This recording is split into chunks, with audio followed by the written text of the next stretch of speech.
Is the gentleman from Illinois, Mr. Gutierrez, for 5 minutes.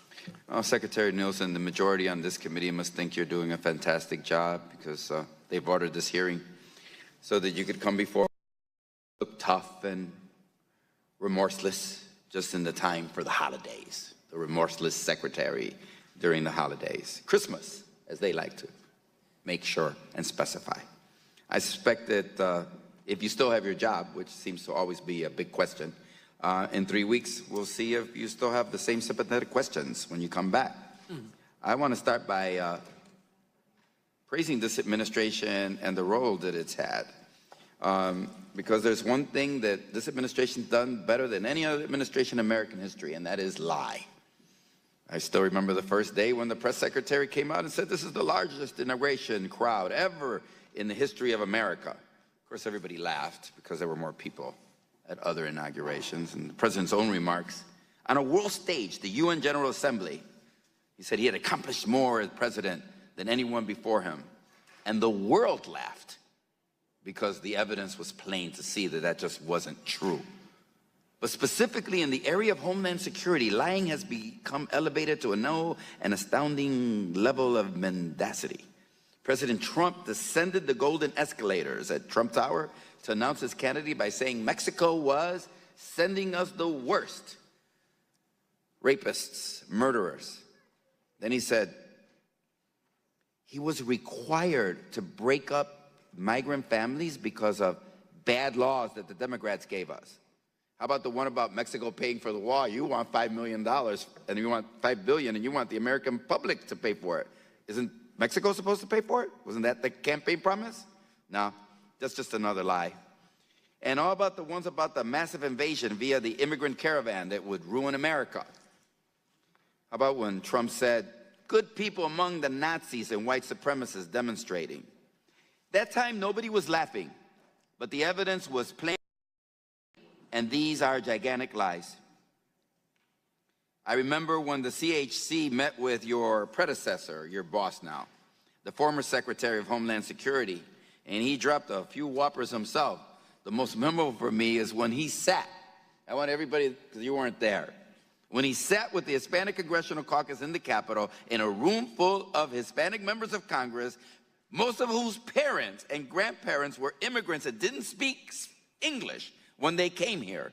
And he said to us, and he looked us in the eyes and he said, the reason we can't have too many poor, uneducated Latinos in America is because they will never assimilate into American culture like previous waves of immigrants, referring to the Irish, the Italians, and the Norwegians. I would not assimilate.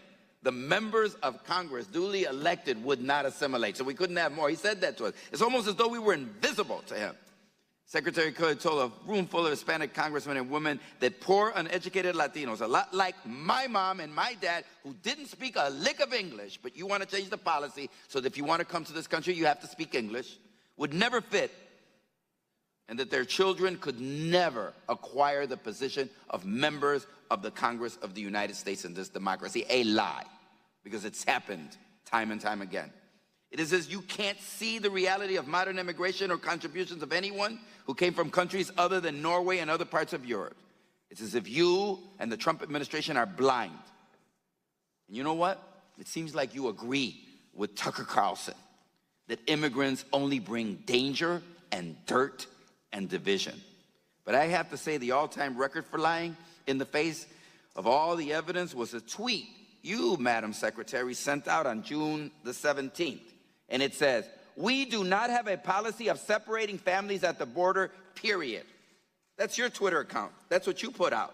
Yet you came to tell us exactly is your policy of separating families and children from their families. Another lie. I know I have 45 seconds. I won't take them all.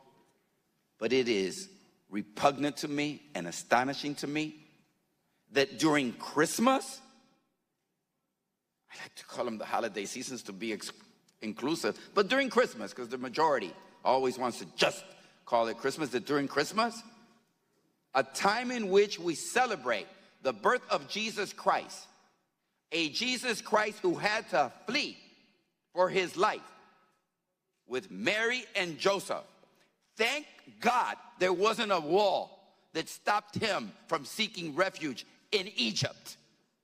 Thank God that wall wasn't there. And thank God there was an administration like this, or he would have too have perished on the 28th, on the day of innocence, when Herod ordered the murder of every child under 2 years of age. Maybe I haven't gone a lot to Bible school, but I know that part.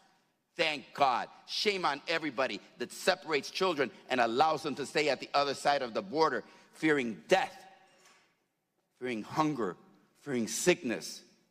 Shame on us for wearing our badge of Christianity during Christmas and allow the secretary to come here and lie. Thank you.